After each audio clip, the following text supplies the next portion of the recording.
한국의 인터넷 커뮤니티에는 다양한 공포 썰이 많이 돌아다니는데 그중 하나의 이야기를 길게 풀어보겠습니다. 어느 작은 마을의 황금빛 언덕이라 불리는 아주 특별한 장소가 있었습니다. 그곳은 낮에는 아름다운 풍경과 황금색 들판이 펼쳐져 있어 많은 사람들이 피크닉을 즐기러 오곤 했습니다. 그러나 이상하게도 해가 떨어지면 그곳을 찾는 사람은 거의 없었습니다. 마을 사람들은 황금빛 천덕이 저주받았다고 수군댔습니다.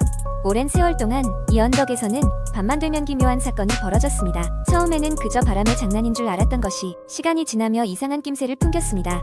밤이 되면 언덕에서는 언제나 부드러운 노래, 소리와 함께 잔뜩 긴장된 분위기가 감돌았습니다. 이 때문에 사람들은 언덕을 노래하는 언덕이라 부르며 밤만 되면 발길을 멈추었습니다. 그러던 어느 날 마을에 지식력이 강한 젊은 남자 지훈이 이사를 오게 되었습니다.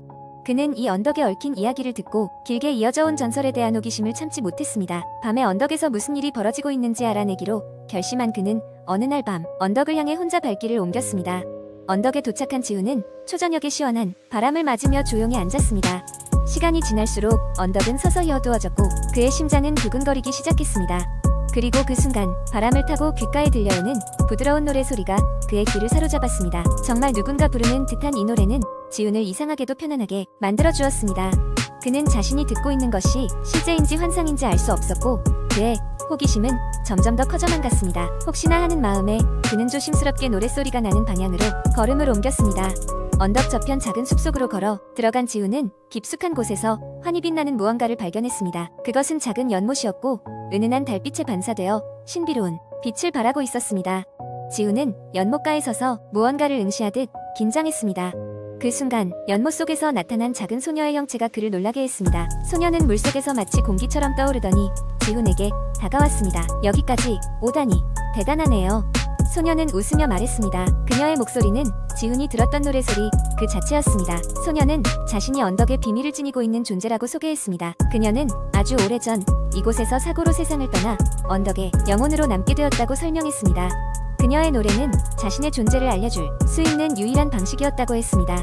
지훈은 놀랍고도 신비로운 이야기에 빠져들었지만 무언가 그를 불안하게 만들었습니다. 그는 왜 계속해서 자신의 이야기를 하고 있는지 묻자 소녀는 한숨을 쉬며 다음과 같은 비밀을 털어놓았습니다. 바로 이 언덕이 황금빛으로 빛나는 것은 오랜 세월 동안 수많은 영혼들이 이곳에 머물러 있었기 때문이라는 사실이었습니다. 소녀와 같은 불운한 영혼들이 이곳에 모여들어 저주를 풀지 못한 채 밤마다 누군가 자신들의 이야기를 들어주기를 기다리고 있었습니다. 소녀는 지훈에게 도움을 청하기 위해 모습을 드러낸 것이었습니다. 지훈은 소녀에게 언덕에 남아있는 영혼들을 어떻게 도울 수 있을지 물었습니다. 소녀는 그를 작은 동굴로 안내하며 그곳에 놓인 고대의 문서를 보여주었습니다. 문서에는 이 언덕의 전통과 저주를 풀기 위한 오래된 주문이 적혀 있었습니다. 지훈은 위험을 무릅쓰고 그 주문을 외우기 시작했습니다. 주문이 끝나자 갑자기 언덕 전체가 강렬한 빛으로 덮였습니다. 순간적으로 지나가는 바람과 함께 수많은 영혼들의 소리가 들려왔고 그들은 저마다 자신들의 이야기를 풀어놓았습니다. 그날 밤 지훈은 잠시 동안 각자의 고통을 품고 있던 영혼들의 목소리에 귀를 기울였습니다. 그리고 이제는 저주가 풀렸다는 것을 알리며 그들은 마침내 자유를 찾았다고 말했습니다.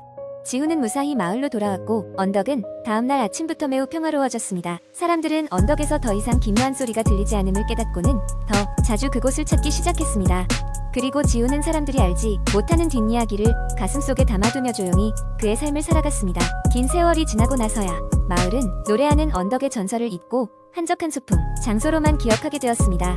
두 번째 이야기, 한국의 인터넷 커뮤니티에서는 공포썰이 자주 회자되곤 합니다. 이런 이야기들은 대개 실제와 허구가 뒤섞여 있어 사람들에게 더욱 소름 끼치는 경험을 선사합니다. 길게 작성하는 것이 요청사항이지만 이야기가 너무 길어질 경우 독자들의 이해와 관심을 위해 주요 사건 위주로 재구성하겠습니다.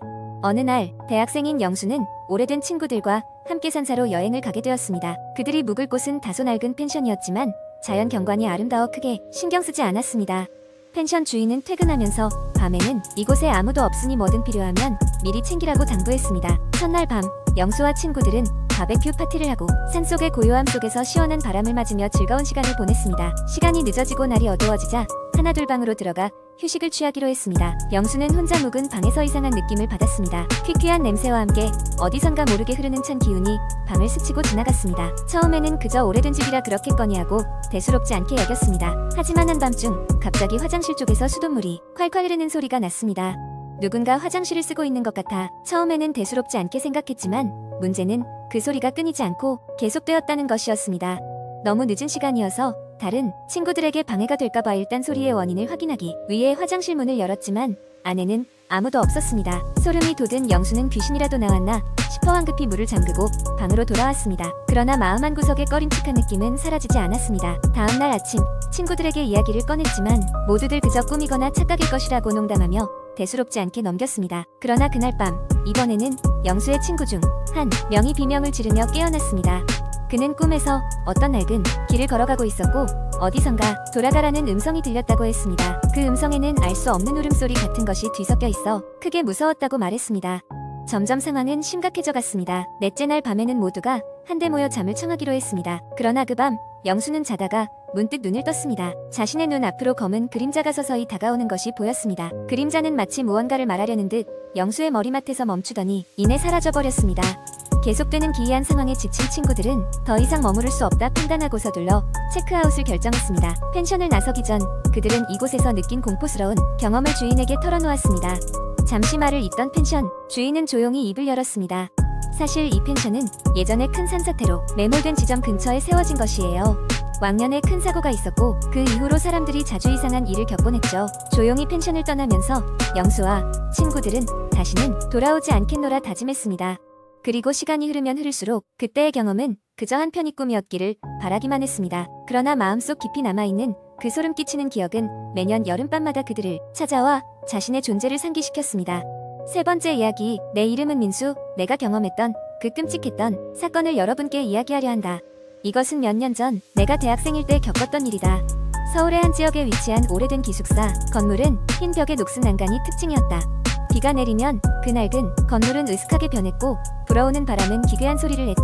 대학 캠퍼스에서도 오래된 신관에 위치한 이 기숙사는 학생들에게 인기가 없었다. 아무도 분명히 설명할 수 없었지만 그곳에 사는 학생들 대부분은 밤이 되면 이름 모를 불안감에 시달렸다.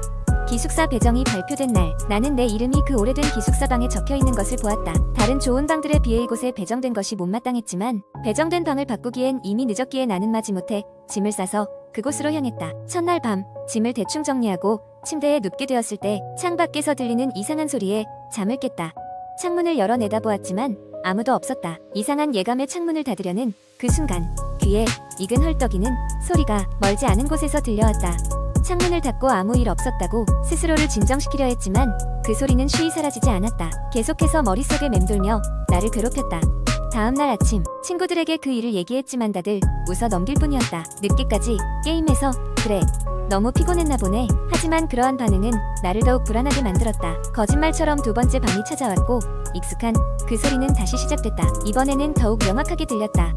방 밖에 무언가가 있다는 것을 확신할 수 있었다. 용기를 내어 문을 열고 복도로 나섰다. 복도는 기이하게 조용했다. 마치 누구도 살아있는 영혼이 그 자리에 없는 듯한 기분이 들었다. 그런데 저 멀리 복도 끝에서 그림자 하나가 어른거렸다. 천천히 다가가는데 그것은 사람의 형상을 하고 있었다. 하지만 그럴 리가 없었다. 복도 끝은 막다른 벽이었기 때문이다. 겁에 질려 방으로 돌아와 문을 잠갔다. 심장은 미친 듯이 뛰고 손은 떨리고 있었다. 그날 이후 매일 밤 같은 일이 반복되었다. 점점 그 그림자는 내가 다가갈수록 사라지지 않고 뚜렷해졌고 고통스러운 비명소리가 복도 전체에 울려 퍼졌다. 몇 주가 지나고 기숙사에 대한 괴담을 누군가 이야기해 주었다. 수년 전 한 학생이 그 기숙사에서 불의 사고로 생을 마감했다는 이야기였다. 그 방은 바로 내가 현재 살고 있는 방이었다. 그 말을 들은 이후 나는 더 이상 그곳에 있을 수 없었다. 한 달 만에 나는 다른 곳으로 이사를 신청했고 다행히 빠르게 허가를 받았다. 이사를 가던 날 나는 마지막으로 방을 둘러보았다. 그런데 내 짐속 깊은 곳에서 낯선 사진 한 장이 나왔다. 그것은 분명 내가 찍지 않은 오래된 사진이었다. 그 사진에는 한 소녀가 눈을 붉히며 울고 있는 모습이 담겨 있었다. 그리고 그녀의 뒤로 보이는 기숙사 방은 지금 내가 나오는 바로 이 방이었다. 그 기숙사 방은 그 이후로도 여러 번 배정이 되었다고 하지만 아직까지도 그 방에서 지냈던 학생들은 다시는 그 기숙사에 돌아오지 않는다고 들었다. 사람들은 이를 우연이라고 말하지만 나는 그 경험을 통해 확신하게 됐다. 그곳에는 무언가 설명할 수 없는 것이 있었고 나뿐만 아니라 다른 이들 역시 그것을 느낀 것이 분명했다. 나는 결코 이 경험을 잊지 못할 것이다. 밤이 깊어갈 때면 때때로 그날의 소리들이 생각나곤 한다. 그리고 가끔 내가 그 기숙사 방을 떠나면서 문득 느꼈던 어깨 너머의 시선을 떠올리면 아직도 소름이 돋곤 한다.